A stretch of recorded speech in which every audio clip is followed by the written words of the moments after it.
ನಮಸ್ಕಾರ ಸ್ನೇಹಿತರೆ, the mixed Kannada box YouTube ಚಾನಲ್ಗೆ ಸ್ವಾಗತ. ಇವತ್ತಿನ ಟಾಪಿಕ್ ಬಂದು IPL ಹುಟ್ಟಿನ ಹಿಂದಿನ ರೋಚಕ ಕಥೆಗಳು. IPL ವಿಶ್ವದ ಅತ್ಯಂತ ದೊಡ್ಡ ಕ್ರಿಕೆಟ್ ಲೀಗ್, ಆದರೆ ಇದರ ಆರಂಭದ ಹಿಂದೆ ತುಂಬ ದೊಡ್ಡ ಕಥೆ ಇದೆ. ಒಂದೊಂದಾಗಿ ನೋಡೋಣ. ಇಂದು ಕೋಟ್ಯಾಂತರ ಜನ ನೋಡುತ್ತಿರುವ T20 ಕ್ರಿಕೆಟ್ ಮೊದಲ ಪಂದ್ಯ 2003 ಜೂನ್ 13ರಂದು ಇಂಗ್ಲೆಂಡ್ನಲ್ಲಿ ನಡೆಯಿತು. Hampshire versus Sussex. ಈ ಪಂದ್ಯದಲ್ಲಿ ಹ್ಯಾಂಪ್ಶೈರ್ 9 ವಿಕೆಟ್ಗಳಿಂದ ಸಸೆಕ್ಸನ್ನು ಸೋಲಿಸಿತು. First ever T20 international cricket ಪಂದ್ಯವು ಇಂಗ್ಲೆಂಡ್ ವರ್ಸಸ್ ನ್ಯೂಜಿಲೆಂಡ್ ವುಮೆನ್ಸ್ ತಂಡಗಳ ನಡುವೆ ಆಗಸ್ಟ್ 5, 2004ರಂದು ಇಂಗ್ಲೆಂಡ್ನ ಹೋವ್ನಲ್ಲಿ ನಡೆಯಿತು. ವಿಶೇಷವೆಂದರೆ ಪುರುಷರ ಮೊದಲ T20 ಪಂದ್ಯಕ್ಕಿಂತ 6 ತಿಂಗಳ ಮುಂಚಿತವಾಗಿ ಈ ಪಂದ್ಯ ನಡೆದಿತ್ತು. ಈ ಪಂದ್ಯದಲ್ಲಿ ನ್ಯೂಜಿಲೆಂಡ್ ತಂಡವು 9 ರನ್ಗಳಿಂದ ಗೆಲುವು ಸಾಧಿಸಿತ್ತು. ಇತಿಹಾಸದ ಮೊದಲ ಪುರುಷರ T20 cricket match Australia versus New Zealand February 17, 2005ರಲ್ಲಿ ಈಡನ್ ಪಾರ್ಕ್, ಆಕ್ಲೆಂಡ್ನಲ್ಲಿ ನಡೆಯಿತು. ಮೊದಲ ಬ್ಯಾಟಿಂಗ್ ಆಯ್ಕೆ ಮಾಡಿಕೊಂಡ ಆಸ್ಟ್ರೇಲಿಯಾ ನಿಗದಿತ 20 ಓವರ್ಗಳಲ್ಲಿ 214 ರನ್ನಿಗೆ 5 ವಿಕೆಟ್ ಕಳೆದುಕೊಂಡಿತು. ತದನಂತರ ಬ್ಯಾಟಿಂಗ್ ಮಾಡಿದ ನ್ಯೂಜಿಲೆಂಡ್ 170 ರನ್ನಿಗೆ ಆಲ್ಔಟ್ ಆಗಿತ್ತು. ಆಸ್ಟ್ರೇಲಿಯಾ ಪರವಾಗಿ ರಿಕಿ ಪಾಂಟಿಂಗ್ 98 ರನ್ಗಳನ್ನು 55 ಬಾಲುಗಳಲ್ಲಿ ಗಳಿಸಿದ್ದರು. 1990ರ ನಂತರ ಭಾರತದಲ್ಲಿ ಕ್ರಿಕೆಟ್ ತುಂಬ ಜನಪ್ರಿಯವಾಯಿತು. BCCI ಕ್ರಿಕೆಟ್ನಿಂದ ದೊಡ್ಡ ಆದಾಯ ಗಳಿಸಲು ಹೊಸ ಯೋಜನೆ ಹುಡುಕುತ್ತಿತ್ತು. ಮೊದಲೇ ಹೇಳಿದ ಹಾಗೆ 2003ರಲ್ಲಿ ಇಂಗ್ಲೆಂಡ್ನಲ್ಲಿ T20 ಕ್ರಿಕೆಟ್ ಆರಂಭವಾಯಿತು.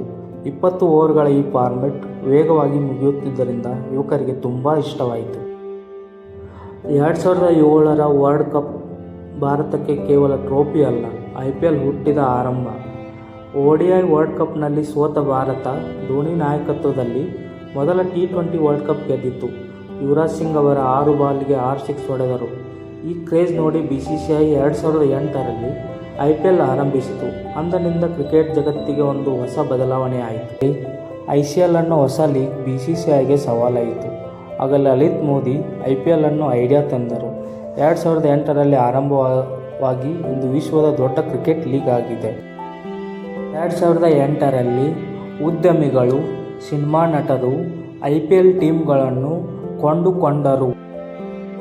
ಮುಂಬೈ ಇಂಡಿಯನ್ಸನ್ನು ಮುಖೇಶ್ ಅಂಬಾನಿ ಒಡೆತನದ ರಿಲಯನ್ಸ್ ಇಂಡಸ್ಟ್ರಿಯು 450 ಕೋಟಿಗೆ, ರಾಯಲ್ ಚಾಲೆಂಜರ್ಸ್ ಬೆಂಗಳೂರನ್ನು ವಿಜಯ್ ಮಲ್ಯ ಅವರು 448 ಕೋಟಿಗೆ, ಚೆನ್ನೈ ಸೂಪರ್ ಕಿಂಗ್ಸನ್ನು ಇಂಡಿಯನ್ ಸಿಮೆಂಟ್ಸ್ ಅವರು 364 ಕೋಟಿಗೆ, KKR ಅನ್ನು ಶಾರುಖ್ ಖಾನ್ ಮತ್ತು ಜೂಹಿ ಚಾವ್ಲಾ ಅವರು 300 ಕೋಟಿಗೆ, ಡೆಲ್ಲಿ ಡೇರ್ ಡೆವಿಲ್ಸನ್ನು GMR ಗ್ರೂಪ್ಸ್ ಅವರು 336 ಕೋಟಿಗೆ, ಕಿಂಗ್ಸ್ 11 ಪಂಜಾಬನ್ನು ಪ್ರೀತಿ ಜಿಂಟಾ ಗ್ರೂಪ್ಸ್ ಅವರು 304 ಕೋಟಿಗೆ, ರಾಜಸ್ಥಾನ್ ರಾಯಲ್ಸನ್ನು ಎಮರ್ಜಿಂಗ್ ಮೀಡಿಯಾ ಅವರು 268 ಕೋಟಿಗೆ, ಡೆಕ್ಕನ್ ಚಾರ್ಜರ್ಸ್ ಅನ್ನು ಡೆಕ್ಕನ್ ಕ್ರಾನಿಕಲ್ ಅವರು 428 ಕೋಟಿಗೆ ಖರೀದಿಸಿದರು. 2008ರಲ್ಲಿ ನಡೆದ ಬಿಡ್ಡಿಂಗ್ನಲ್ಲಿ MS ಧೋನಿ ಅವರು 6 ಕೋಟಿ ರೂಪಾಯಿಗಳಿಗೆ ಅತ್ಯಂತ ದುಬಾರಿ ಆಟಗಾರರಾಗಿ ಚೆನ್ನೈ ಸೂಪರ್ ಕಿಂಗ್ಸ್ಗೆ ಸೇರಿದ್ದರು. ಮುಂದಿನ ಭಾಗದಲ್ಲಿ RCBಯು ನಡೆದು ಬಂದಂಥ ಹಾದಿಯ ಬಗ್ಗೆ ವಿವರಿಸೋಣ.